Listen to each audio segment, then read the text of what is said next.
Sebenarnya bagaimana pola makan yang benar untuk eee, para pejuang kanker ini deh? Nah, sesungguhnya kalau kita lihat ya, makanan itu semuanya bisa dimakan.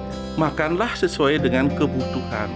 Terapi radiasi atau radioterapi jadi. Seberapa penting terapi itu? Radioterapi itu ya memang dibutuhkan juga, tetapi itu tergantung.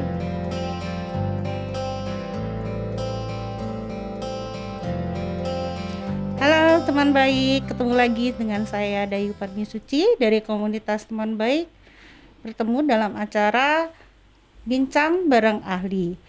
Dan narasumber kita kali ini adalah Dokter Ketut Widiana, spesialis bedah konsultan onkologi. Senang sekali beliau hadir kembali di studio Diskoria. Baik, kita temui Dokter Ketut Widiana dulu. Apa kabar, Dokter? Baik. Terima Baik, kasih salam. sudah berkenan hadir kembali. Kira salam sehat ya, Ya, di salam pandemi sehat, ini ya. salam sehat dan bahagia. Ya, saya senang sekali nih dokter bersedia hadir kembali dan saya mohon izin kembali menyapa dokter dengan sebutan Dedi ya. Ya, senang sekali nih ketemu Dedi dalam keadaan baik seperti ini. Baik, tanpa berlama-lama saya langsung mengajukan pertanyaan kepada Dedi. Nah, Ded, ini yang sering dipertanyakan di masyarakat adalah makanan untuk orang kanker. Banyaknya pantangan makanan nih, ini nggak boleh dimakan, nggak boleh makan ini, nggak boleh makan itu, nggak boleh makan yang manis, jadi harus stop ini, stop itu. Sebenarnya bagaimana pola makan yang benar untuk para pejuang kanker ini, Ded? Ya, pertanyaan itu bukan datang dari Bu Dayu saja ya. Saya sering juga menghadapi hampir semua pasien-pasien datang menanyakan seperti itu ya, tentang masalah makanan, pola makan, makanan apa saja diboleh dan ini tidak, itu tidak. Nah, sesungguhnya kalau kita lihat ya, makanan itu semuanya bisa dimakan ya, tetapi harus dibatasi ya, dibatasi. Nah, sering orang menyatakan ini tidak boleh, itu Ya. tidak boleh Ya, betul, Ded. ya. Tetapi menurut keilmuan kami itu semuanya bisa dimakan, tetapi makanlah sesuai dengan kebutuhan. Ya, kebutuhan kita kan, kebutuhan masing-masing individu. Tapi ada beberapa sering menyebutkan gula dikurangi, manis dikurangi kan gitu ya. Memang betul. Selama kita masih menderita kanker, memang sebisanya kurangi gula, tetapi jangan sampai tidak gula. Oh, Seharusnya berarti tidak boleh stop gula ya, Dedi? Stop sekali sih, menurut saya sih tidak. Apa efeknya, Dedi, kalau Ya, stop kalau gula? kalau kita gula stop ya pasti kita banyak. Ya tapi gula itu muncul kan bukan karena kalau gula pasir, gula ini sih boleh di stop.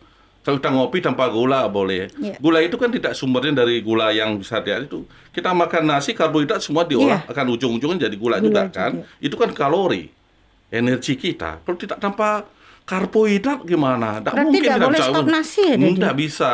Hanya kurangi ya porsilah kita atur gitu kan. Kalau semata-mata waktu kita pun menderita kanker tuh gulanya juga banyak, lebih baik dia kurangi. Kalau ngopi lebih baik tidak usah pakai gula. Tanpa gula Karena ya? sudah kita dapatkan gula di tempat yang lain, makanan lain gitu. Itu sebetulnya kita.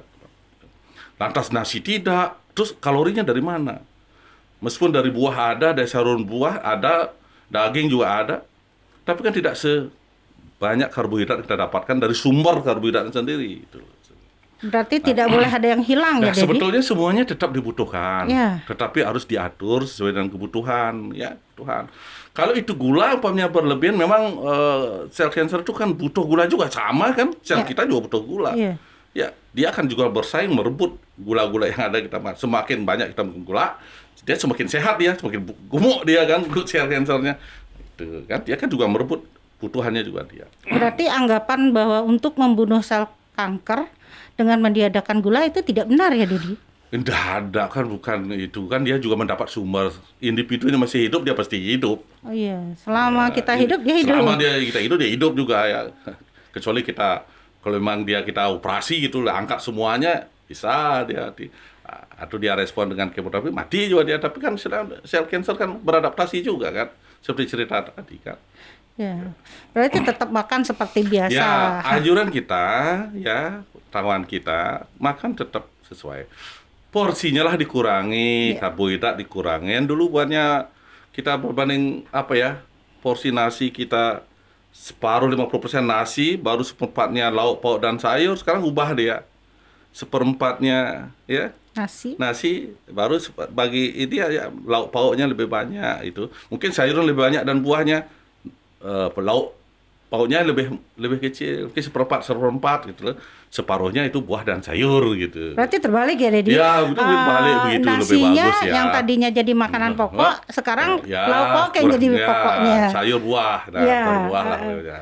Mungkin kita daging, ikan dikurangi gitu. Tetap kita butuh itu selama kita itu. Kalau goreng-gorengan masih boleh nggak, Dedi? Ya semuanya saya pernah mengatakan tidak boleh sebetulnya, bukan kami. Semuanya makan, tapi jangan terus setiap saat makan gorengan. Ya, kan tidak bagus kan? Ya, Ya. jangan kita tidak sakit pun mual kita Betul. kan. Ya, itu artinya ya. Iya. Nah, itu tentang makanan. Tentang olahraga, Dedi.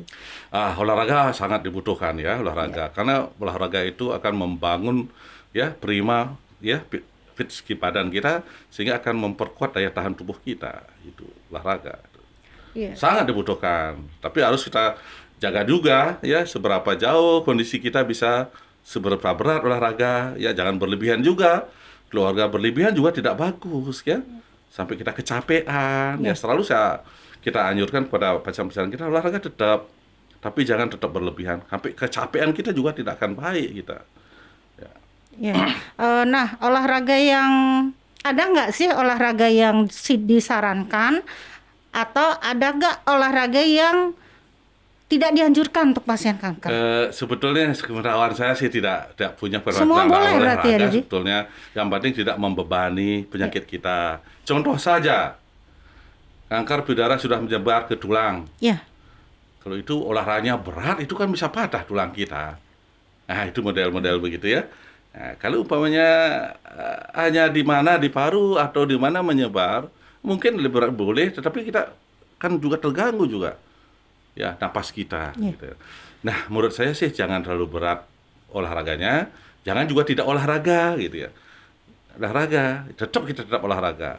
Tapi olahraga mana ya harus kita tahu tuh, yang berisiko pada badan kita.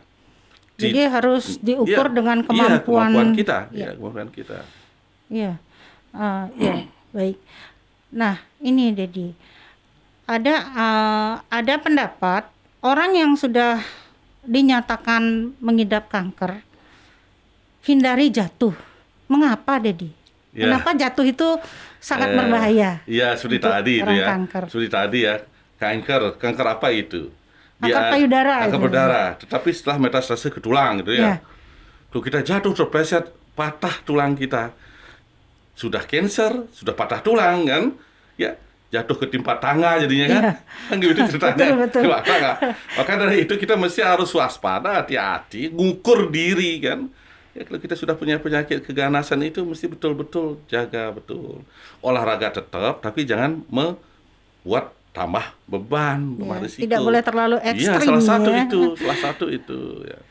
Ya, kalau kita tahu bahwa tulang tidak ada menyebar ke situ ya tidak masalah. Tapi Oh, kalau berarti kita tahu, kalau tidak ada penyebaran ke tulang, jatuh tidak terlalu masalah ya, Dedi? iya, tapi tergantung jatuhnya seberapa. Orang tidak punya cancer pun kalau jatuh, ya kalau berat jatuhnya juga bermasalah tulang kita kan. Iya. Nah, artinya tetap waspada itu aja. Olahraga itu ya. Berarti serba terukur ya, Dedi. Makannya harus terukur, olahraga begitu, terukur, diri seperti kita, itu. seberapa kekuatan tulang kita, badan kita terhadap olahraga ya apa ya. Ada orang yoga, tapi ada yoga yang juga berat-berat juga kan. Ya. Itu kan juga bisa berbahaya juga. Yoga tulang refleks tulang belakang, bahaya. Ya. Orang sering ada di tulang belakang juga dia. Nanti kalau dia patah ya bahaya gitu ya. Artinya tetap harus Jadi masalah ya, hati-hati, kalau begitu. itu jangan lagi jatuh ditimpa tangga lagi kan gitu ceritanya. Iya. Nah, ini ada satu terapi untuk pasien kanker juga yang mungkin tidak semua mendapatkan terapi ini. Terapi radiasi atau radioterapi, Dedi. Seberapa penting terapi itu? untuk pasien kanker. Dan mengapa tidak semua dapat radiasi, Dedi? Iya ya, radioterapi itu kalau saya bicara tentang kanker tumor padat ya, kanker jaringan padat ya, seperti payudara, kanker kulit yang begitu itu ya, bukan kanker darah yang begitu ya. Radioterapi itu ya memang dibutuhkan juga, tetapi itu tergantung stadium juga.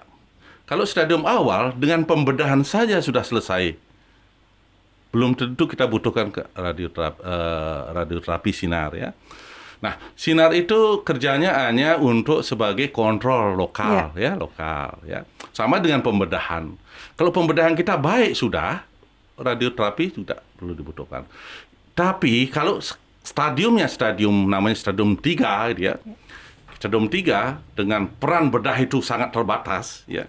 Perlu dibantu dia, namanya kita tambahkan ajupan. Ya, contohnya kanker payudara stadium 3. Kalau kita operasi langsung itu risiko kambuhnya tinggi. Ya, betul. Makanya kita kasih kemo dulu. 3 siklus, bahkan 4 sampai 5 siklus. Selesai sudah mengecil, baru kita operasi. Tapi operasi itu pun juga setelah operasi kita harus tambahkan sinar. Ya. Karena kita tidak tahu persis pembedahan kita apakah betul-betul bebas tumor tidak. Ya, kemudian di ketiak ya kita harus bersihkan juga. Ya, karena sudah namanya stadium 3. Nah, jadi kelenjar getah bening itu diangkat semua ya? Semua. Nah, baru kita tambahkan radioterapi.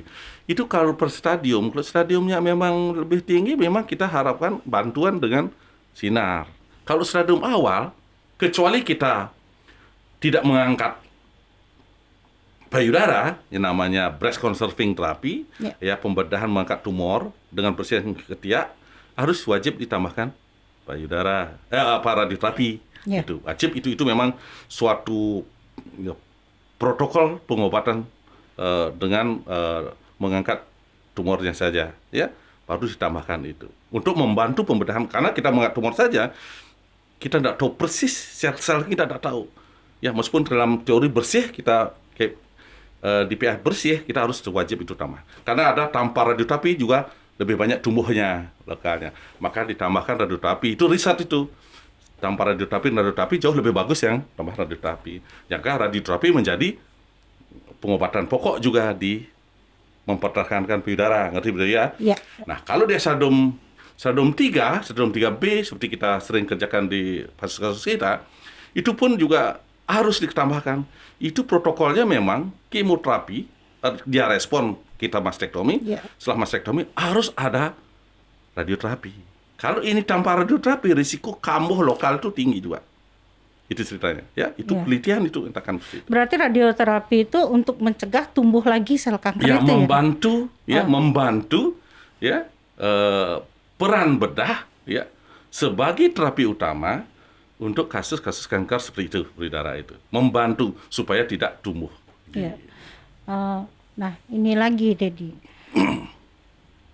Ada anggapan, kalau sel kanker itu tumbuh lagi, maksudnya dia sudah sempat dinyatakan bersih, sudah tidak menjalani terapi lagi, hanya kontrol saja. Setelah beberapa tahun kemudian, ditemui ada sel kankernya tumbuh lagi dan penyebaran. Apakah benar pada kasus seperti itu sel kankernya akan lebih ganas dari sebelumnya? Ya, sebetulnya kita melihat perjalanannya pasti ya, karena kita sempat memberikan terapi yang lengkap, anggaplah kemoterapi. Kenapa dia tumbuh lagi? Kemungkinan ada beberapa sel itu dia diam, dorman, tidak mati oleh kemo, tatkala kondisi kita tidak bagus dia tumbuh kembali. Itu kan perilaku kan jauh lebih agresif, lebih agresif. Karena dia sudah pengobatan yang kita kemarin berikan itu sudah dia tidak dia kuat, menahan diri kan, dia bisa tumbuh lagi. Ya, pada umumnya dia mempunyai sifat yang lebih. Namun untuk mengetahui itu adalah sifat yang sebelum dan sesudah itu pada umumnya berbeda. Tidak selalu sama. Umpamanya kita mendapatkan di awal umpamanya sifatnya A, setelah diterapi, kemudian muncul lagi sifatnya kemudian belum tentu A lagi. bisa B, bisa C dan sebagainya. Oh, dia berubah ya, Bisa Dedi? dia berubah. Namanya kita sering mengatakan bahwa cancer itu adalah unpredictable. Unpredictable tidak diprediksi. Bedanya saja di payudara perilakunya A, yang ada di paru perilakunya bisa B, bisa C. Di hati bisa lain juga itu. Di kelenjar getah bening juga bisa beda. Itu Berbeda-beda iya, ya, bisa Dedi, ya? beda. Ya. Nah, itulah perilakunya dia. Sering ya kita sebut adalah unpredictable. Teori. Misterius juga ya sel kanker ini ya, Dedi? Iya, sel-sel pinter, Iya, sel cerdik pintar, ya, sel cerdik cerdas, dia. iya. Dia bisa dia ngerti juga dia kan. Nah, ini lagi, Dedi. Beberapa pasien kanker payudara selain menjalani operasi pengangkatan payudara juga menjalani operasi pengangkatan rahim dan indung telur. Nah, mengapa operasi itu harus dilakukan, Dedi? Untuk kanker payudara? Iya, Indung tujuannya telur. apa, Dedi? Indung telur. Indung telur, bukan ada rahim. ada yang termasuk rahimnya, Ya. tapi kebanyakan sih indung Indung telur. telur begini. Itu biasa. Itu ini. Kasus-kasus yang kita angkat indung telurnya tujuannya sebagai terapi, ya. Terapi itu terapi hormonal juga. Itu khusus untuk kasus-kasus kanker payudara yang luminal, yang subliminal, yang artinya ada respon dengan hormonal terapi. Ya, Seperti tadi ada Ya. luminal A, luminal B, Luminal macam-macam. B.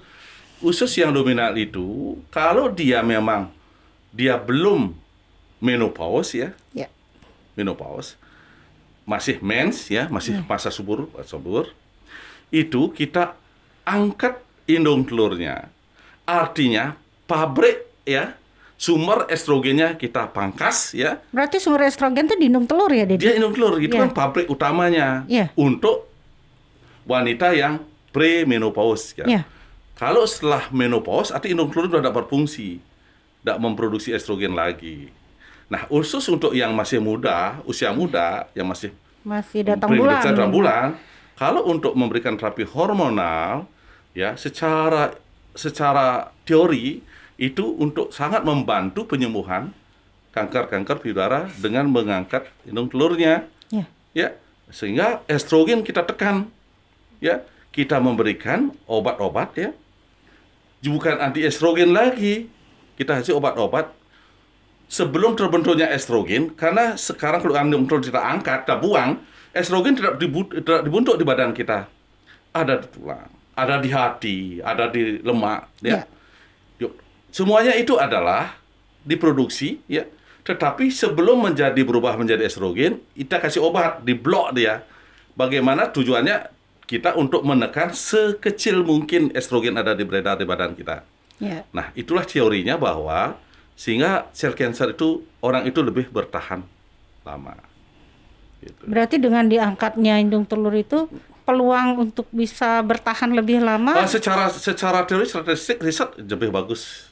lebih bagus ya, Dedi? Bagus karena kita yang terutama yang hormon hormon respon ya, yang respon dengan terapi hormon. Iya. Ya, yang jenis kayak luminal tadi. Iya. Ya, yang saya tadi ada beberapa yang kita tidak berikan kemo pun memang yang hormon terapi saja. Yang jenis-jenis itu sangat bagus hasilnya. Beberapa riset sudah pernah dilakukan seperti itu. Iya. Nah, ini ada lagi kecemasan yang terjadi pada beberapa teman-teman yang tidak mendapat terapi obat hormon. Jadi hanya mendapat terapi seperti kemoterapi, operasi, radioterapi, atau radiasi. Bagaimana dengan yang seperti itu, Dedi? Ya betul. Ada yang kayak tidak mengekspresikan reseptor hormonal itu. Ya. Memang kita kategorikan tidak bisa memberikan terapi hormonal. Ya. Nah, kita berikan ada terapi kemoterapi. Setelah kemoterapi, targetin terapi ya selesai. Mereka sering bertanya kan, kenapa saya tidak hormonal? Saya nggak dapat terus karena, bagaimana nih saya nggak dapat obat? Seperti dibiarkan kan. Nah, karena perilaku sel kansernya dia. Kalau kreasi hormonal percuma juga kan. Apa yang ditarget tidak ada gitu loh. Berarti nggak ada gunanya obatnya ya, Dedi? Tidak ada kalau dia tidak mengekspresikan reseptornya, misalkan reseptornya, atau tidak ada estrogennya, meskipun tidak bisa dia nangkap dia bisa memblok dia gitu. Nah, bagaimana peluang kesembuhan untuk pasien-pasien yang seperti ini yang tidak mendapat obat terapi hormon, Dedi? Peluang Ya, sembuhnya bagaimana? itu kembali perilaku pasiennya ya. Kalau jenis-jenis yang tidak mendapat terapi hormon, relatif lebih agresif. Relatif. Oh, jadi yang tidak dapat terapi hormon itu lebih itu agresif. relatif sifat dan perilakunya lebih agresif Lebih dibandingkan agresif. yang bisa memberikan terapi hormonal. Namanya luminal, non luminal. Ada HER2 type, nah Iya. tipe HER2, ada kita sebut triple negatif, Iya. yaitu yang itu relatif memang lebih agresif dia.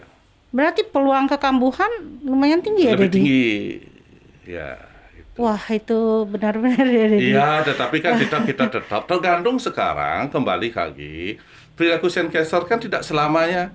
Kita mungkin perlu ada rencana kita ada pengarah berubah nggak nanti perilakunya. Itu kan secara teori kan berubah dia. Namanya tidak unpredictable. Iya. Kan ada juga yang triple negatif panjang kok. Iya. Iya, betul, Dedi.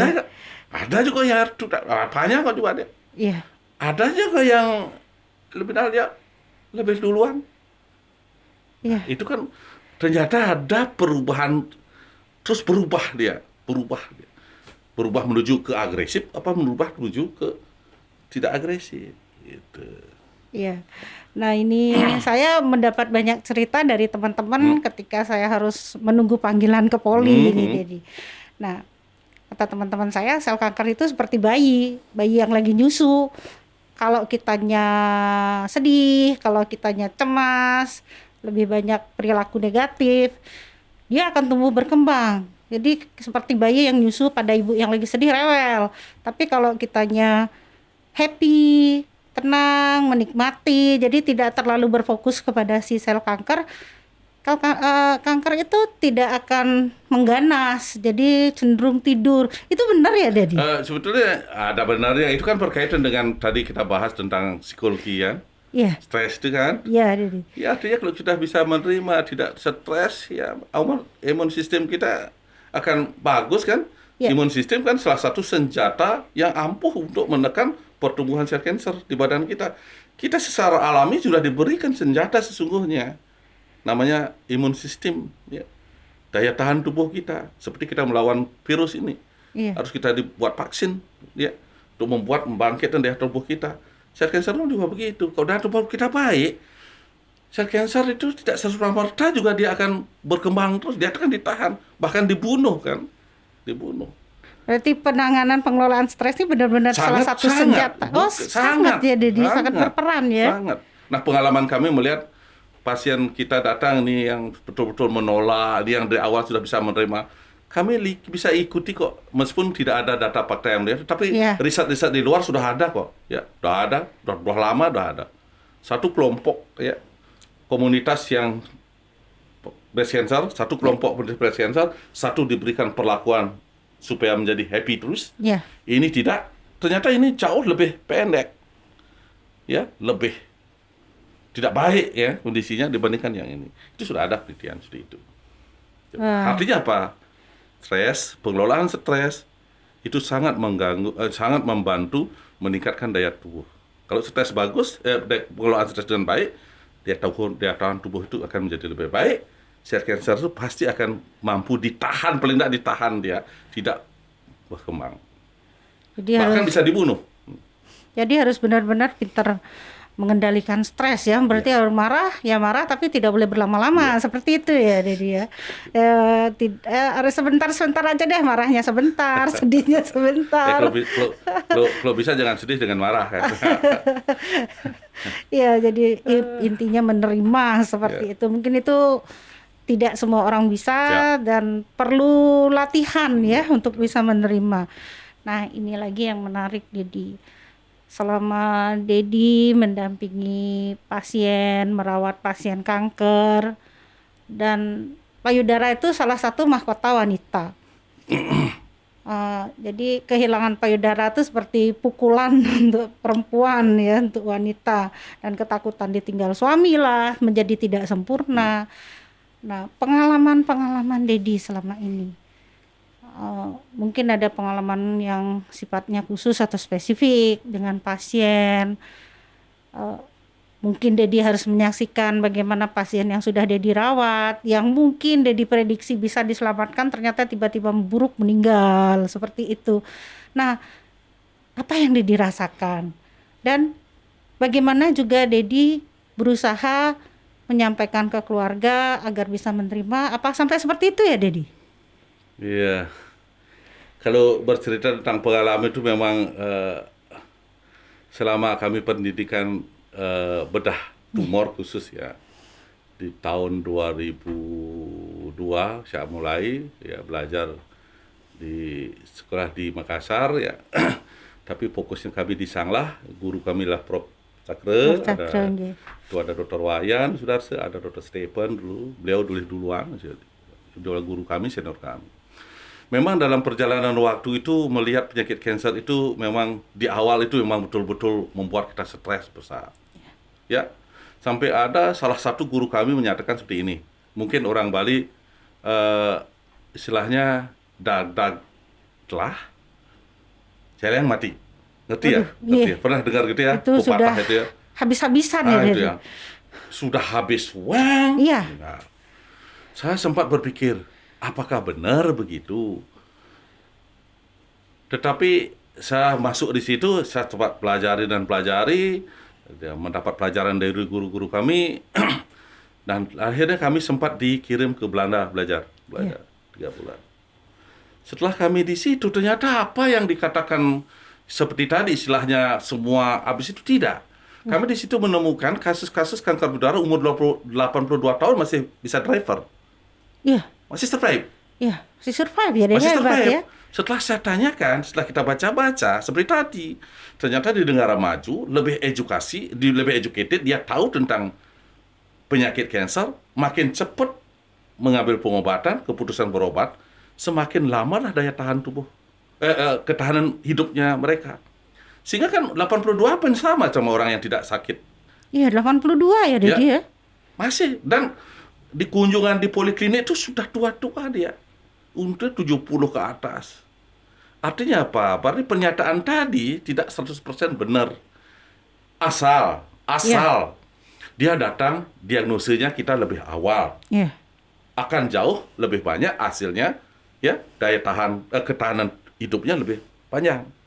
Hampir dikatakan tidak ada beda kan? Iya. Tidak beda. Dia orang 80 tahun hidup, ya 80 tahun hidup dia bisa. Nah, dari situ pengalaman kami belajar lebih semangat gitu. Lebih semangat. Namun dalam perjalanan waktu memang ya dalam perjalanan waktu kita kontak selalu dengan penyakit kanker yang kenyataannya kita di Indonesia 80%, 90% pasien-pasien datang stadium lanjut. Iya. Ya. Kenapa begitu ya, Dedi? Kalau kita lihat di Bali nih terutama, kenapa datangnya mesti stadium lanjut baru datang? Menurut saya jawabannya tidak mengerti tentang tumor dan kanker.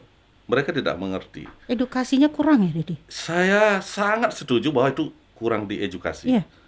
Kalau di sana dia udah tahu, sehingga sudah ada aturan untuk screening itu aja sudah penapisan ini udah tahu dia umur sekian dia harus walaupun tanpa mengeluh ada dia harus sehingga menemukan di awal dia semakin kecil harapan hidup semakin panjang. Itu ceritanya. Kita di negara yang sedang berkembang khususnya kita dan di Bali khususnya kita itu hampir 80-90% datang yang terlambat.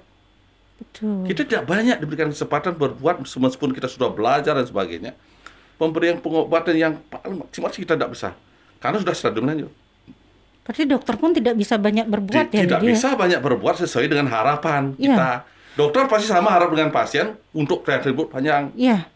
Tapi kalau stadiumnya tidak seperti yang sudah ada data statistik seperti tadi dikatakan. Iya. Stadium 1 sekian persen ketahanan hidup.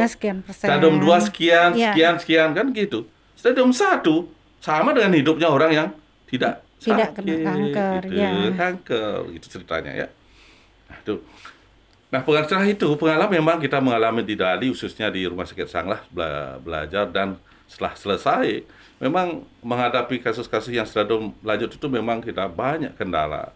Di sambil modalitas terapi kita yang tidak selalu mencukupi di Bali, kadang-kadang radioterapinya tertunda dan sebagainya, kadang-kadang di zaman BPJS ini sudah bagus kan, semua kita bisa kemoterapi kan. Iya, betul. Tetapi sebelum BPJS tidak semua orang bisa kita kemoterapi. Sekarang sangat bersyukur BPJS bisa masuk sanglah, bisa kemoterapi. Banyak manfaatnya itu. Berarti pasien yang diselamatkan pun lebih banyak. Lebih Iya. banyak. Karena dia cuma BPJS seperti dibantulah ya. Iya. Sehingga dapat. Kalau dulu kan tidak punya uang banyak, bisa. Berarti mahal sekali ya, Deni? Mahal banget. Ya, Obat mahal banget. kemoterapi Apalagi itu. namanya ada targeting terapi dan sebagainya. Gitu. Nah, itu yang membuat kita sering ketemu dengan yang tidak sesuai dengan harapan kita. Iya. Seharusnya pasiennya pulang, ya, Iya. berjalan, tapi pulangnya terlentang kan gitu Iya. kan. Ya. Nah, itu sering gimana kita menyampaikan pada Keluarga. keluarga. Nah, sekarang sekarang kita selalu berkemas diri, menyiapkan diri bahwa setiap kita berhadapan dengan pasien kanker, di awal kita harus bercerita, mengedukasi mereka. Satu pasiennya sendiri, sudah keluarganya. Wah, penyakit kanker, begini loh. Harus dua-duanya diedukasi ya, jadi ya, keluarga dan Ini pasien. selalu mengharap, ini pasti semuanya harapan. Iya. Dokter pun mengharap pasti supaya pasiennya sembuh, bagus. Tapi dalam perjalanan kan tidak, tergantung stadiumnya juga, tergantung perilaku sel kankernya. Di situ kita agak kendala juga, memberikan edukasi, dari mana kita memulai. Tetapi dalam pengalaman kita di awal sudah kita bercerita, menyiapkan mentalnya, ya, nah supaya dia bisa belajar menerima program-program pengobatan yang kita punya, gitu ya. Nah, kita menyiapkan mentalnya untuk efek-efek samping obat yang kita kerjakan, kita berikan.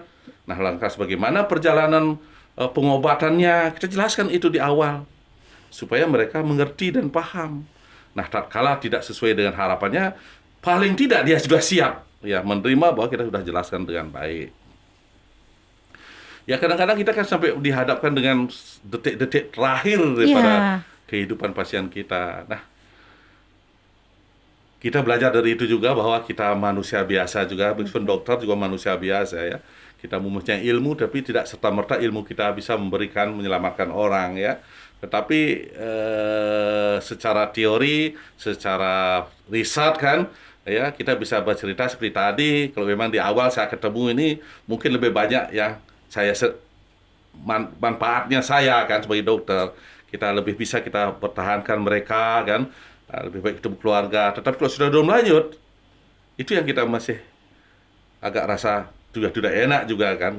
Tapi sekarang dengan pengalaman kita ya kita sudah belajar juga bisa menerima. Dokter terus harus belajar menerima. Ya, artinya kekalahannya untuk menangani pasien itu. Kan gitu kan? Kan kita juga berjuang supaya pasien kita selamat. Kalau kita sudah mengerti stadium lanjut, ya sudah kita harus belajar juga bahwa kita tidak mampu ya membantu pasien kita sesuai dengan harapannya dia, harapan kita juga. Karena kita tahu ilmunya dari teorinya, selalu kita siapkan mereka, termasuk keluarganya. Ini loh stadiumnya gitu. Yeah.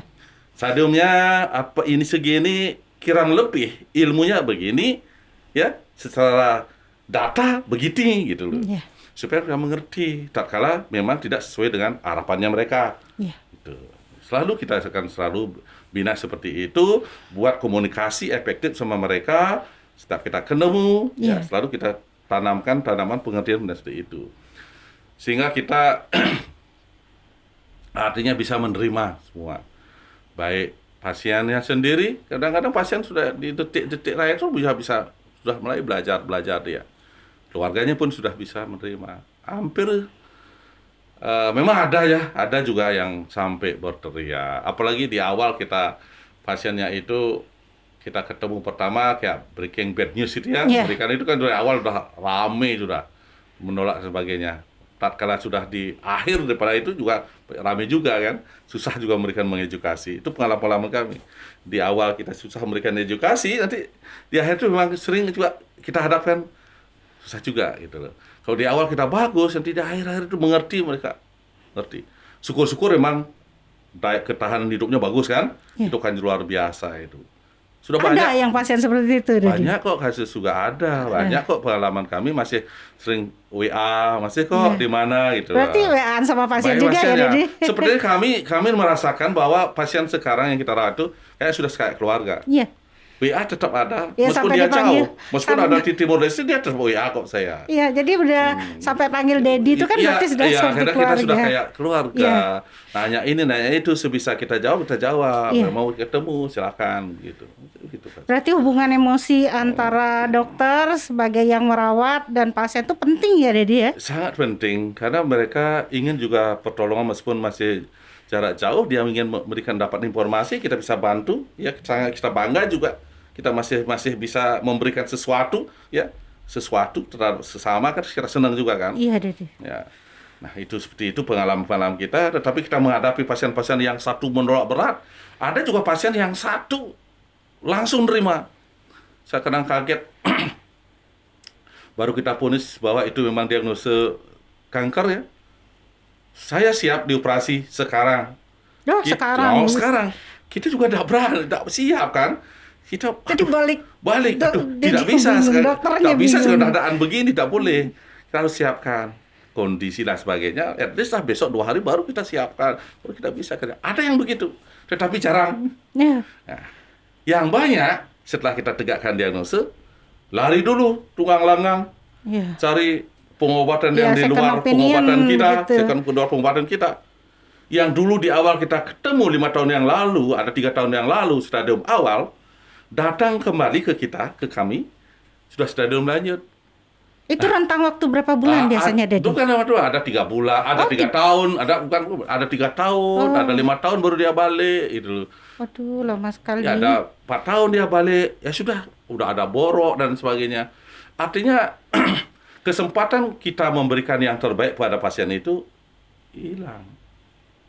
Seharusnya pada saat bertemu itulah kita harus eksekusi. Iya. Nah, memang kalau kita bicara mati itu bukan hak kita kan. Betul. Paling tidak secara teori, stadium 1 kita garap, kita eksekusi terapi dengan baik. Harapan kita secara teoritis panjang seperti saya katakan tadi. Orang-orang stadium 1 sampai sekarang dia baik kok. Tuh. Ada berpresentase kita punya di Bali. Misalnya mungkin guru kami Prof. Satu banyak yang stadium awal sampai sekarang kan tetap ya. Iya. Tetap kita komunikasi kok. Oh. Sampai ya, sudah lewat 10 tahun, 15 tahun sudah. Lu ada keluhan baru datang gitu. Ya, Iya. ceritanya begitu ya, mungkin nggak bisa apalagi pengalaman. Iya. Nah, ini Dedi, dengan kanker payudara ini bisa dikatakan sebagai peringkat pertama dengan jumlah pasien terbanyak di Indonesia maupun di dunia. Apakah tersedianya atau jumlah dokter bedah onkologi yang ada di Indonesia sudah cukup untuk mengcover pasien-pasien ini, Dedi? Terima kasih pertanyaan. Kalau saya secara pribadi tidak cukup belum. Kami di Masih Bali kurang ya, masih Dedi? di Bali kami murid yang kurang. Contohnya kami di Sanglah saja. Kita kewalahan juga. Meskipun kita berbanyak tetapi pendukung lainnya. Ya. Idealnya seidealnya ini kami tidak salah sekitar 200 dokter ahli bedah tumor di Indonesia. 200 berapa? Ada 204 atau berapa? Sedangkan penduduk Indonesia 270-an juta ya. Iya. Itu sudah sangat kurang. Sangat kurang. Nah, kami juga di center pendidik sini ingin terus mengepush supaya untuk dokter-dokter bedah umum itu masuk. Ya. Kita setelah itu balik ke daerah-daerah Ya. untuk menangani kasus-kasus kanker payudara atau kanker seperti yang lainnya supaya standar kita. Gitu. Jadi dokter-dokter pun termasuk kewalahan ya untuk menangani. Sangat kewalahan seharusnya. Kalau kita jujur berkata kewalahan banget kita. Ya, sama ngantri banyak. Kita tidak bisa menangani sesuai dengan waktu belum pas sarana prasarana. Gitu. Jadi kalau ini saya mohon maaf, peralatan prasarana yang tersedia di Indonesia, baik di rumah sakit atau di vaskes, apakah sudah terbilang cukup, Dedi? Kalau bilang cukup ya, tetapi kalau segi serang teknologi kita kurang, belumlah seperti di luar sana ya, di luar sana. Pengalaman kami di luar sana memang secara teknologi kita agak kalah kita.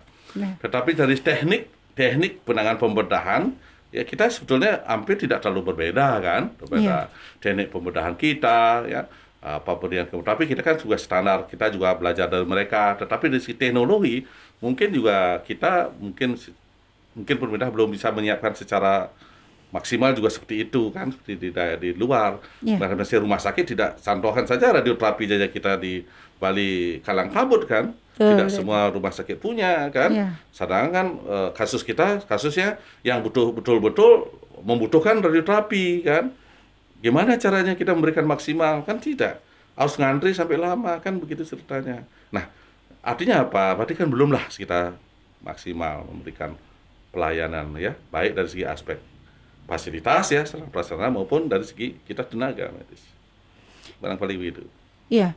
Nah, Dedi kan tugasnya di poli bedah onkologi. Sanglah kan? Sanglah, Rumah Sakit Sanglah. Nah, dalam 5 tahun terakhir ini, apakah ada peningkatan jumlah pasien kanker, Dedi, yang berobat ke poli? Oh iya, ada. Tapi ada data, sebetulnya saya ada apal ya. Ada peningkatan. Kunjungannya dua banyak. Menurut kami, kesadaran untuk masyarakat untuk datang berobat ke Sanglah tentang kasus-kasus kanker payudara khususnya sudah lumayan bagus. Ya. Berarti jumlah meningkat tuh bukan cuman karena penderitanya bertambah, tapi kesadarannya juga meningkat ya. Artinya begini, dulu kan dia tidak sadar bahwa kemana dia berobat. Iya. Maksud dia ada benjolan di sini, ya paling sekarang kita masih kenain orang lain dan bagaimana masih ke tempat yang lain, bukan ke rumah sakit. Sekarang hampir sudah banyak ya ke rumah sakit, meskipun masih ada di luaran sana yang belum datang ke rumah sakit. Kemarin sudah datang ke emergensi sebelum tersentuh rumah sakit. Sama sekali. Dia datang belum kosongan, artinya dia datang sudah kondisi tidak baik, ada tumor di payudara, ke UGD, tapi belum ada diagnosa. Tapi kondisi sudah ada ulkus, ada borok dan sebagainya gitu. Itu ceritanya. Berarti kan masih ada di luaran sana. Nah, itu adalah untuk menangani itu menurut saya sih harus edukasi yang betul-betul konsisten, kita ke daerah-daerah memberikan edukasi supaya mereka mengerti. Sehingga kita harapkan pertolongan yang kita berikan maksimal untuk kasus-kasus kanker. Iya. Nah, bagaimana peran dengan seperti puskesmas atau rumah sakit yang ada di daerah-daerah? Ya, puskesmas sebagai Vaskes 1, Dedi. Ya. Apa peran yang diharapkan di sana terhadap kasus kanker? Ya, sebetulnya di sana kan perannya edukasi juga. Pencegahan kan? Iya. Pencegahan. Paling tidak edukasi. Menurut kami, untuk menangani kasus kanker yang terbaik adalah edukasi. Iya. Edukasi pendidikan itu adalah senjata yang ampuh untuk menangani kasus kanker. Berarti masyarakat harus betul-betul diedukasi ya, Dedi? Betul, harus diedukasi. Jadi caranya bagaimana kalau seperti itu? Ya, sebenarnya kita harus masuk program kan. Iya. Sama Mursuar pernah juga bercerita bagaimana kita kalau masuk program, kayak kita menekan angka penambahan penduduk kan, kalau keluar berencana. Kita masuk ke pelosok-pelosok, membuat kader, kader tentang pengetahuan tentang kanker, tumor kanker, ya, sehingga mereka tahu tatkala ada benjolan di badannya yang sudah jelas ya, dia datang ke tempat pengobatan yang benar, tepat gitu ya, sehingga di awal kita sudah menemukan suatu kasus yang awal, sehingga harapan kita pengobatan yang tepat di awal, harapan kita bersama baik pasien maupun dokternya menjadi tercapai, kan? Itu sebetulnya kita harapkan. Berarti petugas-petugas di puskesmas, di Vaskes 1 terutama itu seperti jadi ujung tombak ya? Iya, ujung tombak. Mereka sudah tahu kok juga. Kita pendidikan itu ada dokter, ada paramedis, paramedis, dan kita didik juga mereka tentang kanker tumor. Tapi mereka kan tidak itu saja tugasnya mereka di situ. Iya, betul. Tak sempat barangkali hanya fokus yang mungkin infeksi dan sebagainya. Tapi prostat kanker mungkin dia sempat, tetapi kan memberikan penjelasan edukasi sekali kan belum tentu terima. Berarti, edukasi kan tidak butuh waktu. Paling cuma membuatkan rujukan seperti itu ya. Memang alangkah baiknya kalau sudah mampu buat rujukan. Iya. Suatu tumor di awal ke rumah sakit yang lebih besar. Iya. Tapi kalau belum bisa merasa menerima karena edukasi tidak bisa kita lengkap memberikan. Di samping itu cuma sekali aja belum tentu mau si masyarakat kita. Berarti benar-benar harus mengedukasi ini menjadi tugas utama ya. Kalau saya berkata, kami yang sudah bekerja di sini ya, edukasi, pendidikan adalah senjata yang paling ampuh ya untuk melawan kanker. Ya. Itu. Nah, ini Dedi, kecemasan itu semacam sesuatu yang tidak bisa lepas dari kanker, karena banyak yang mengalami kecemasan. Nah, bagaimana atau apa yang diharapkan atau apa yang bisa dibangun dengan dokter spesialis jiwa? Apa peran dokter spesialis jiwa yang diharapkan di sana? Apakah penting? Bukan penting, sudah terbentuk kok. Oh, sudah ada. Iya, kalau penanganan kasus-kasus yang namanya paliatif, Ya, yang goalnya ada quality of life, ya. psikiater ada di situ. Berarti kematiannya benar-benar dipersiapkan kematian yang baik. Iya, gitu bukan itu. psikiater saja, itu ada tim dokter Iya. bedah onkologi. Kalau emang kasusnya jaringan lunak, kalau di situ ada psikiater kan, terus ada dokter-dokter yang terlibat penyakit-penyertanya lain, Iya. ya. Itu ada apa namanya, yang rohaniawan Iya. ada di situ. Di situ mereka menyiapkan, mengedukasi, memberikan ya pengertian seperti yang kita katakan tadi, Iya. belajar menerima, bersyukur ya. Mungkin lebih tadi kalau kita ngomong itu anugerah, mungkin berat menerima itu kan. Iya. Kok itu dikatakan anugerah kan gitu kan. Iya. Boleh lah, boleh apa saja boleh. Menurut saya sih sudah belajar menerima bahwa itu adalah semuanya adalah anugerah. Anugerah, Ya, betul. karena semua anugerah. Beliau menciptakan kita ini ya ada anugerah. Ya. Senang, itu beliau juga memberikan kita senang. Sakit juga beliau memberikan, sedih juga beliau. Di akhir awal ayat kita mati juga beliau. Lantas bagaimana kita? Iya. Yang mana kita namanya anugerah, apa yang suka-suka, sedang-sedang saja anugerah? Boleh memilih? Tidak kan? Itu modelnya. Filosofi saya, pandangan hidup saya seperti itu. Mesti harus kita kelola dengan baik. Anugerah beliau. Berarti pendampingan terhadap pasien kanker itu sampai menjelang akhir hayat ya, Dedi? Iya, Ya?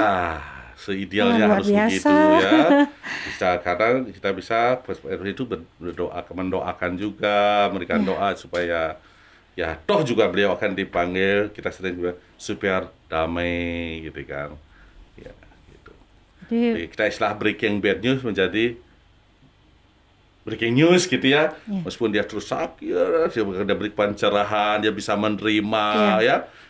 Dia sudah menyiapkan diri dan sebagainya, barangkali meskipun susah, tapi arahnya ke sana.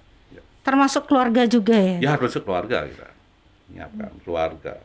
Jadi tugas seorang dokter bedah onkologi itu luar biasa ya, Dedi ya. Jadi tidak semata-mata menangani penyakit kanker juga. Ya, sebetulnya sih bukan dokter bedah onkologi aja sih, semua dokter sebetulnya tidak hanya menjalankan fisiknya juga ya. Iya. Ya, psikologisnya juga harus kita tetap berdampingan itu ya. Jasmani rohmani sudah berdampingan di situ. Nah, sejauh mana kemampuan kita itu tergantung kita kan. Ya, makanya sekarang dari segi menangin kanker itu kan kalau sudah stadium lanjut kan ada tim paliatif kan, ada tim paliatif. Disitulah duduk bersama memberikan edukasi supaya pasiennya bisa menerima ya. Berpulang dengan tenang, damai. Itulah. Ya. Ini selama Dedi menjadi dokter spesialis bedah onkologi dan merawat pasien, pernah nggak Dedi menyarankan pasien untuk pergi ke psikiater? Kalau kasus-kasus yang masih kita bisa memberikan motivasi yang bisa memberi motivasi itu sih tidak sampai ke situ ya. Kalau memang berat-berat ya. Nah, jadi tetap disarankan. disarankan memang berat banget ya kita sarankan sana. Ada memang tidak nerima dia, tidak nerima kita sarankan ke situ. Tetapi kalau kita di rumah sakit sudah ada tim, tim namanya tim paliatif. Otomatis kalau sudah stadium 4 yang membutuhkan pendampingan, sudah masuk ke tim itu. Nanti satu persatu, kadang-kadang kita rapat grup-grup untuk bersama-sama memotivasi mereka. Memberikan semangat ya, untuk bisa menerima dan sebagainya. Berarti semua dokter yang terkait, jadi yang merawat seperti dokter bedah onkologi, psikiater, dan dokter yang lain lah yang terkait kalau ada penyakit penyerta. Jadi rapat bersama ya untuk menentukan tindakan itu. Jadi sebenarnya penanganannya sudah bagus ya, Dedi? Ya, menurut saya sih sudah cukup bagus ya. Bagus sudah. Kita sudah punya tim gitu. Iya, wah ini luar biasa betul-betul. Saya berobat untuk mendapat kesembuhan lah Dedi ya dari kanker ini, mendapat banyak pengalaman, banyak teman. Saya yang tadinya di rumah saja, jadi benar-benar merasa tidak sendiri. Ya, Apalagi dengan saya masuk grup juga, jadi ya, merasa tidak sendiri. Jadi wah luar biasa. Jadi semacam punya hidup baru ya ya, Dedi ya. ya, bagus. Itu motivasi yang bagus ya, motivasi yang bagus ya. Jadi penting sekali untuk membuka diri bagi seseorang yang dinyatakan kanker atau divonis kanker. Penting untuk membuka diri ya Ya, Dedi. ya. Jadi Harus betul-betul belajar mengendalikan stres ya, ya. mengendalikan emosi kita. Ya. Itu memang itu susah. Kalau dulu kan dianggap tabu Dedi kalau berbicara tentang kanker itu. Ya. Kalau sekarang bagaimana? Harus lebih terbuka ya Dedi ya. Iya, kalau kita sembunyi sendiri kan tidak mungkin ya. Memang dulu tidak boleh kan. Iya. Tapi sekarang kan beda. Zamannya beda. Sekarang dokter pun dengan pasien itu bukan dulu kan one way kan. Iya. Dokternya dia. Sekarang tidak. Semua keputusan-keputusan pengobatan, keputusan penyakit yang dijelaskan oleh pasien, apapun itu dijelaskan oleh dokter, pasien yang memberikan keputusan. Mau berobat apa dijelaskan oleh dokter, pasien nanti akan memutuskan. Oh, semacam dikasih pilihan ya. Ya, bukan pasien pilihan loh. Begini loh, Ibu, Bapak, sakit berdasarkan data ya yang ada dari keilmuan kami, sakit Ibu atau Bapak ini, yang gitu kan? Ya. Ya, penanganannya ini, Ya. ya, risiko-risikonya itu, gitu kan? Ya. Berikut resiko juga disampaikan ya. Sampaikan itu, ya, untung rugi disampaikan juga. Nah, sekarang keputusan itu ada di tangan ibu atau bapak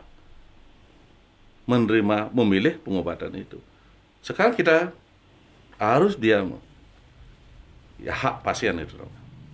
Jadi tidak semata-mata dokter yang langsung Tidak. menentukan. Sekarang bukan itu. Jadi benar-benar kalau boleh saya katakan hak pasien itu benar-benar diperhatikan sekarang ya Dedi ya. Betul. Sekarang ada pasien preference namanya. Ya. Ya, sudah pilihan kita. Ini ya menurut keilmuan kami ini yang terbaik. Ya, ini pilihan pertama, pilihan kedua, ini dia. Sekarang Ibu silahkan. Itu contoh. Ada kasus artinya kanker payudara. Ya. Ya. Dia ingin mempertahankan payudaranya. Ya. Ya. Ya. Tetapi layak juga dipertahankan.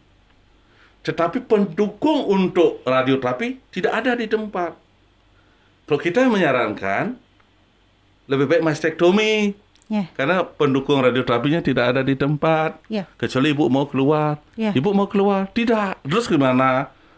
Tapi payudara masih saya tetap pertahankan. Ya. Ya, Nah, nanti seperti ibu milih itu. Risikonya apa? Kalau ibu tidak mau mencari terapi tambahan sinar Ya. risiko kambuhnya tinggi. Kalau ibu mau langsung diangkat payudaranya, risiko kambuhnya rendah. Payudara ibu tidak hilang. Kan gitu kan? Ya. Itu ada kasus-kasus begitu. Jadi benar-benar terbuka Kasihlah kita disampaikan. memilih dia. Silakan ibu. Ya. Tuh. Saya pertahankan payudara, ya saya akan kerjakan. Tetapi tanggung jawab ibu untuk mencari sinar. Kemana? Terserah ibu, ke Jawa, kemana ada. Ya. Akhirnya dia berusaha mencari. Dia berusaha cari. Dapat dia. Bagus akhirnya. Tujuan dokter pilihannya pertama. Tapi dia juga senang gitu loh. Itu salah satu bentuk edukasi kepada pasien ya. Iya, kita harus serahkan mereka tuh. Iya. Ada yang begitu. Ada beberapa kasus kami seperti itu. Silahkan. Ada yang memang dari awal tidak. Saya mau mastektomi. Iya. Ada kok. Orang educated itu orangnya. Intelektual. Karena dia biasa aman gitu. Ya. Ya kita kerjakan. Kita sudah belahin dua. Satu ini, dua ini, dua. Satu, dua. Ini untung rugi.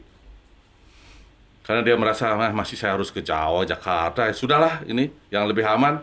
Ya. Toh saya sudah tua. Ya. Jadi Biarlah merasa saya tidak ada masalah. ya, masalah punya payudara satu. Udah tua gitu. Oh sudah, kita kerjain gitu loh. Semuanya ada keputusan di mereka.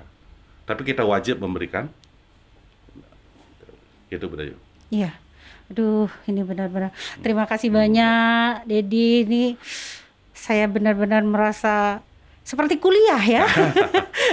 Banyak sekali ya Iya. pengetahuan yang saya dapatkan. Terima kasih, Dedi. Semoga tidak bosan-bosan kita undang kembali ke studio. Semoga semua ini benar-benar bisa membuka wawasan, tidak hanya saya, juga membuka wawasan teman-teman yang menyaksikan acara ini. Baik, saya sekarang menutup acara.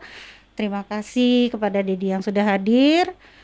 Terima kasih kepada Tuhan juga. Saya lupa berterima kasih kepada Tuhan sudah memberikan kelancaran.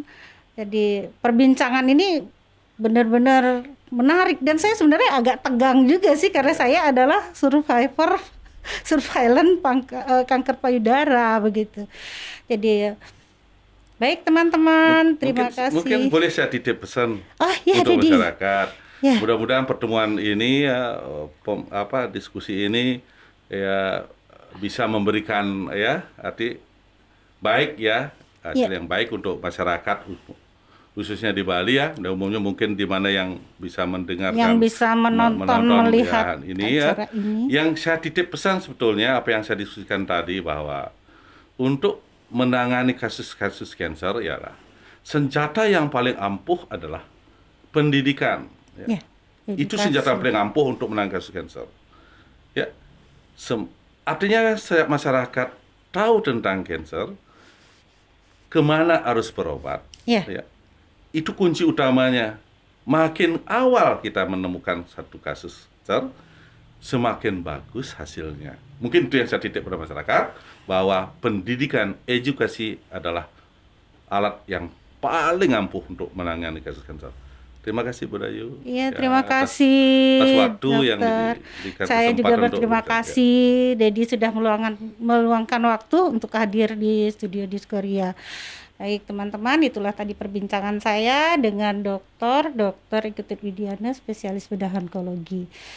Banyak sekali yang kita dapat dari beliau yang tadinya kita sangka berakibat buruk, ternyata tidak. Yang kita sangka benar, ternyata tidak. Yang kita sangka salah, ternyata itu benar. Baik teman-teman, demikian perbincangan saya dengan Dr. Iketit Widiana, spesialis bedah konsultan onkologi. Banyak sekali yang kita dapat, yang saya dapat juga dari perbincangan bersama beliau. Terima kasih atas kesempatan ini, Dedi. Dan izinkan saya pamit dan undur diri. Terima kasih banyak. Selamat siang untuk semua teman baik dimanapun berada.